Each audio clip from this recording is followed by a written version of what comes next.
Hello guys, कैसे हैं आप लोग। उम्मीद करता हूं आप सभी लोग अच्छे से होंगे। आपके अपने चैनल टीचिंग एंड लर्निंग में आपका तहे दिल से स्वागत है, इस्तकबाल है, वेलकम है। आज हम फिर आपको डाइस के बारे में बताने वाले हैं। कुछ क्वेश्चन ध्यान से देखिएगा, आज आपके और समझ में आ जाएगा। कल जो आपको एक वीडियो पहले मिल चुका है उसमें आप ध्यान से समझ चुके होंगे। आज हम क्वेश्चन जो बताने वाले हैं बहुत ही इम्पॉर्टेंट हैं। देखिएगा, आते हैं आपके सामने कुछ क्वेश्चन दिए गए हैं, लिखे हुए हैं, आप इसको ध्यान से देखिएगा। हम पहले क्वेश्चन के बारे में बात करेंगे तो समझना है। इसमें देखिएगा क्या लिखा है, नीचे दो पासे दिए गए हैं, दोनों पासे दिए गए हैं, ये और ये, ठीक है। अब इसमें अगर आप देखना चाहते हैं जनरल या मानक, तो इन दोनों में से आप देख सकते हैं कि इसमें तो आपस में कहीं से भी नहीं साथ हो रहा है, नहीं हो रहा है। और इसमें ये और ये हो रहा है साथ, तो ये जनरल पासा है और ये आपका मानक पासा है। तो दोनों पासे दिए गए हैं। लेकिन अब हम आते हैं क्वेश्चन पे।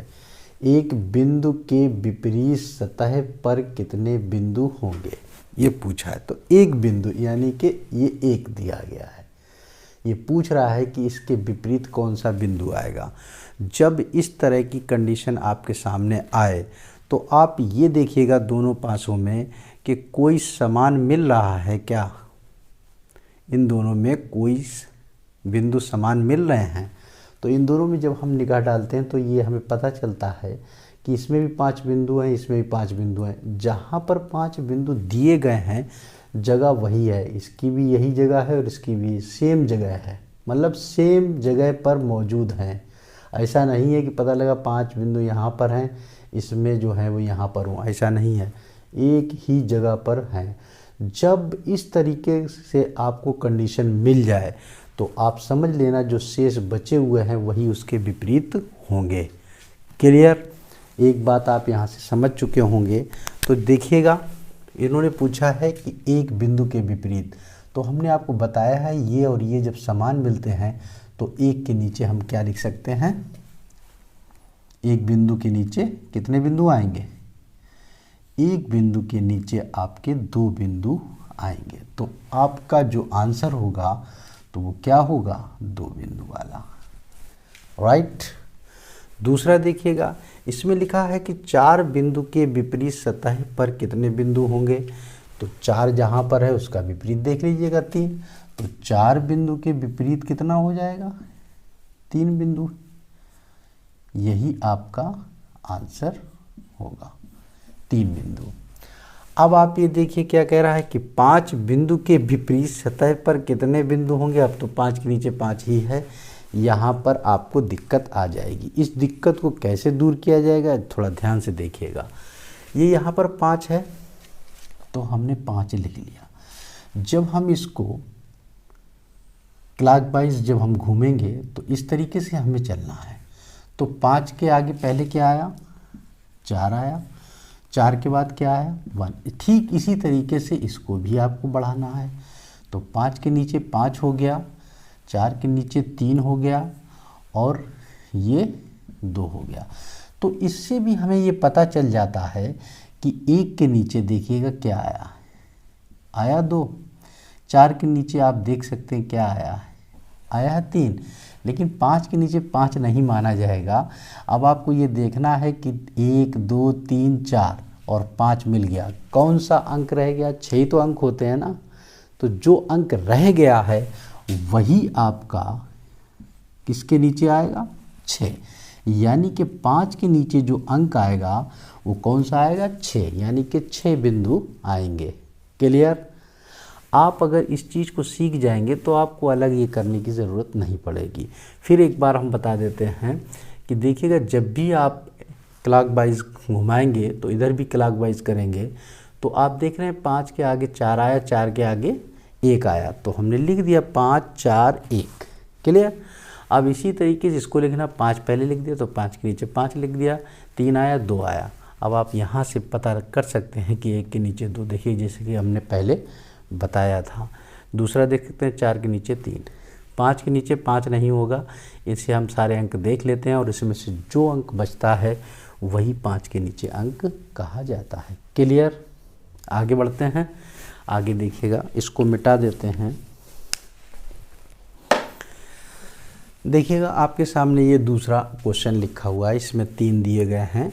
इसको ध्यान से देखिएगा कि 2 पासे निम्न हैं। क्वेश्चन नंबर पहला दिया गया है कि दूसरे पासे में निचली सतह पर कौन सा अंक होगा। तो दूसरे पासे में इसने पूछा है, इसका निचला पूछा है, निचले सिरा मतलब नीचे का, तो 2 के नीचे उसने पूछा है। क्वेश्चन को पहले पढ़ना है, समझना है कि क्या कह रहा है। क्वेश्चन को बगैर समझे एकदम लगा देना, ये गलती होगी आपकी। तो सबसे पहले ये पढ़िएगा, दूसरे पासे में निचली सतह पर कौन सा अंक होगा। तो निचला यानी दूसरा पासा ये है, तो इसके निचला यानी कि 2 के विपरीत इसने पूछा है। तो देखिएगा, सबसे पहले कंडीशन आप ये देख लीजिएगा कि 2 तो मिल तो रहा है। ये देखिएगा, ये भी जनरल पासा है और ये भी जनरल पासा है, लेकिन आपका 2 और 2 कंडीशन इसमें मिल रही है। जब अभी हमने आपको ये बताया था कि जो चीज़ मिलती है तो हम उसको क्लॉकवाइज घुमाइएगा। तो 2, जब हम 2 को घुमा रहे हैं तो 1 आएगा, फिर 5 आएगा, फिर हम 2 कर लेंगे तो 2 को फिर हम इसको घुमाएंगे तो क्या होगा, 2 के बाद क्या पहले आएगा, 4 आएगा, 4 के बाद क्या आएगा, 3 आएगा। तो आप ये यहाँ से समझ सकते हैं कि 2 के नीचे तो 2 ही है, लेकिन 1 के नीचे कितना आया है, 4 आया है। 5 के नीचे कितना आया है, 3। अब ये 4 अंक और एक 5 अंक, इनमें से कोई एक अंक जो गायब है, जो नहीं लिखा हुआ है, वही 2 के नीचे होगा। तो 6 नहीं लिखा हुआ, तो 2 के नीचे क्या आ जाएगा, 6। तो पहले वाले का आंसर जो होगा वो 2 के नीचे क्या आएगा, 6। ये पहला हो गया ए। ये आपका ए का आंसर। बी का आंसर आप देखिएगा, उसमें लिखा है 5 के नीचे, तो देख रहे हैं आप 5 के नीचे 3 है, तो हम 5 के नीचे 3 आसानी से लिख सकते हैं। इसके बाद वो कह रहा है अंक 3 के विपरीत, तो 3 का विपरीत भी 5 हो जाएगा, तो 3 का विपरीत 5, ये आपका आंसर होगा। क्लियर? उम्मीद करता हूँ आप लोगों के समझ में आ रहा होगा। इसको अच्छे से तैयारी कीजिएगा, कहीं पर भी ये क्वेश्चन नहीं छूटना चाहिए। आज ही डाइस पूरा हो जाएगा। अगर आप इसको सीख गए तो फिर आपको घबराने की ज़रूरत नहीं है। इसको नोट कर लीजिएगा। नेक्स्ट देखिएगा, आपके सामने ये 2 क्वेश्चन लिखे हुए हैं। देखिएगा, तीसरा क्वेश्चन 2 पासे निम्न हैं, दिए गए हैं आपके सामने 2 पासे। इसमें कह रहा है कि 2 अंक के विपरीत अंक क्या होगा। अभी जैसा कि हमने आपको बताया था कि इन दोनों में आप देख लीजिएगा कि कॉमन मिल रहा है कुछ, तो इसमें तो डबल मिल रहा है, तो डबल वाला थोड़ा ध्यान दीजिएगा। और एक बात ये जान लीजिएगा, जो डबल वाला बताया जा रहा है, जब भी डबल कॉमन मिलेगा तो किस तरीके से क्वेश्चन पूछा जाएगा, वो इसी तरीके से क्वेश्चन पूछा जाएगा और इसका आंसर डायरेक्ट मिल जाता है। कैसे मिल जाता है कि जैसे मान लिया कि 3 और 4 ये कंटिन्यू है, बराबर है, देख रहे हो, तो खाली जो अंक आपको दिख रहा है वो उसी का ही विपरीत माना जाएगा। अगर 1 का पूछा जाता है तो 2 विपरीत हो जाएगा, और अगर 2 का पूछा जाता है तो 1 विपरीत हो जाएगा। जैसे मान लिया कि अगर हमको 3 और 4 मिल रहा है, तो हम 4 से स्टार्ट करते हैं। मान लिया ये 4 हो गया, ये 3 हो गया और आपका 1 हो गया। उसी तरीके से इसको चलेंगे, 4 हो गया, 3 हो गया, ये 2 हो गया। तो आप ये देख रहे हैं, ये चीज़ बराबर, ये चीज़ बराबर, बचा क्या, यही तो बचा। तो यानी कि 1 का विपरीत 2 या 2 का विपरीत 1। तो 2 का विपरीत अगर पूछ रहा है तो आप लिख सकते हैं कि 1 होगा, ये आपका आंसर होगा।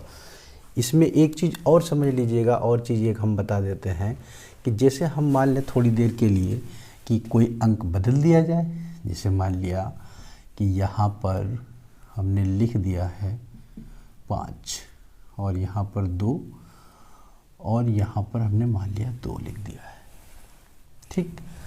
तो अब आप ये देखिएगा, अगर इसमें से ये पूछ दिया जाए, या तो जब जो चीज़ कॉमन मिल रही है उनमें से नहीं पूछा जाएगा, जो बचेगा उन्हीं में से ही पूछा जाएगा। तो देख रहे 2 चीज़ें इसमें कॉमन मिल रही, 2 4 इसमें कॉमन मिल जाएगा, तो 3 5 पूछेगा, तो या तो 3 का विपरीत पूछेगा और या 5 का विपरीत पूछेगा। तो यहाँ पर जैसे अगर क्वेश्चन बनाना है और वो पूछ सकता है 3 अंक के विपरीत का अंक या 5 अंक के विपरीत का अंक, आप वहीं पर तुरंत आप कर सकते हैं। अगर 3 का पूछता है तो आसानी से आप 5 लिख देंगे, अगर 5 का पूछता है तो आसानी से 3 का लिख देंगे। कहने का मतलब ये है कि जब 2 पासे दिए गए हैं और 2 अगर कॉमन आपको मिल रहे हैं अंक, तो जो अंक बचे हुए हैं वही उसका विपरीत होगा और क्वेश्चन उतना ही पूछा जाएगा। क्लियर? आगे बढ़ते हैं, इसको अगर नोट करना है कर लीजिएगा। नेक्स्ट बताते हैं आपको, देखिएगा चौथा है आपका, इसमें 2 पासे दिए गए हैं, देखकर बताइएगा। तो देखकर क्या बताना है कि 2 के विपरीत अंक, 5 के विपरीत अंक और 6 के विपरीत अंक। तो सबसे पहले पासे में आप ये निगाह डालिएगा कि कोई कॉमन मिल रहा है। तो 2 कॉमन मिल रहा है तो आप क्लॉकवाइज पहले घुमा दीजिएगा। तो जैसे हम मान लेते हैं कि 2 लिख दिया, 2 के बाद क्या आएगा 5, 5 के बाद क्या आएगा 3। इसी तरीके से यहाँ से आप क्लॉकवाइज घुमाएंगे तो 2 के बाद क्या आएगा, 2 के बाद आएगा आपका 1, 1 के बाद क्या आएगा 6। तो उसने सबसे पहले ए पूछा है, तो ए पूछा है कि 2 के विपरीत क्या होगा। तो 2 के विपरीत आपको निकालना है। 2 के नीचे 2 दिख रहा है वो नहीं लिखना है। अब आप इस पे निगाह डालिएगा, कितने अंक दिख रहे हैं, 1 दिख रहा है, 3 दिख रहा है, 5 दिख रहा है, 6 दिख रहा है, 4 नहीं दिख रहा है, इसमें 1 अंक कम है। जो नहीं दिख रहा है वही अंक आपके 2 के विपरीत होगा। तो यहाँ पर हम लिख सकते हैं 4। दूसरा उसने पूछा, ये आंसर हो गया। ये दूसरा पूछा है 5 के विपरीत क्या होगा। तो 5 का विपरीत क्या होगा 1, सामने देख सकते हैं आप ऊपर, ये 5 का विपरीत होगा। तीसरा उसने पूछा है 6 का विपरीत, 6 का विपरीत क्या हो जाएगा 3। ये आपका आंसर। तो यानी कि आप इसको भी दर्शा सकते हैं इस तरीके से। तो अगर 1 का पूछे तो 5, 5 का पूछे तो 1, 3 का पूछे तो 6, 6 का पूछे तो 3 और 2 का पूछे 2 नहीं लिखेंगे। जो अंक बच जाता है और सेम जो अंक मिल रहा है, जो अंक बच जाएगा वही उसका विपरीत होगा। 4 नहीं दिख रहा है तो 2 का विपरीत कितना हो जाएगा 4। उम्मीद करता हूँ आप लोगों के समझ में आ रहा होगा। अगर समझ में आ रहा है तो सब्सक्राइब, लाइक, शेयर ज़रूर करें। इसको नोट कर लें। नेक्स्ट देखें,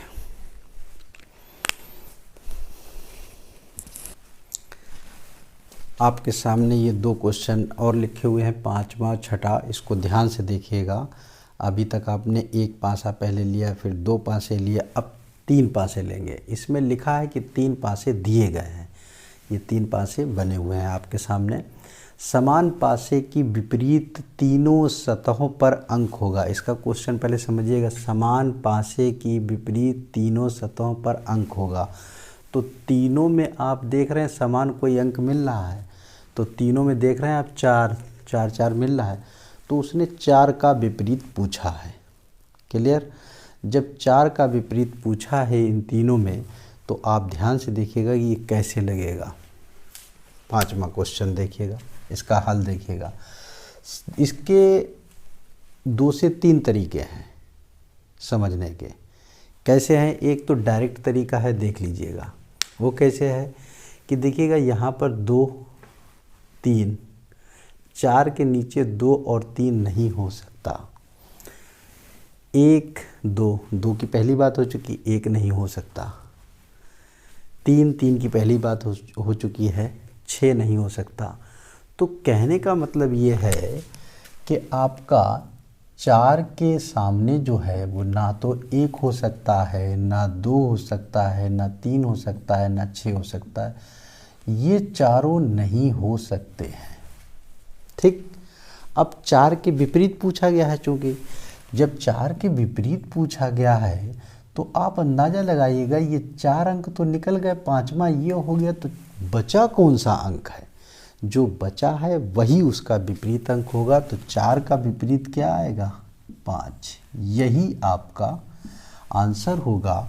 तो आंसर में बी आपको दिख रहा है। तो 4 के नीचे जो है, तीनों के 4 की जो निचली सतह में आएगा वो 5, 5, 5 आएगा। आंसर बी आपका सही होगा। समझ में आ गया कि नहीं? बहुत आसान है। आप सारे अंक देख लीजिएगा, तीनों में 4, 4 मिल रहा है।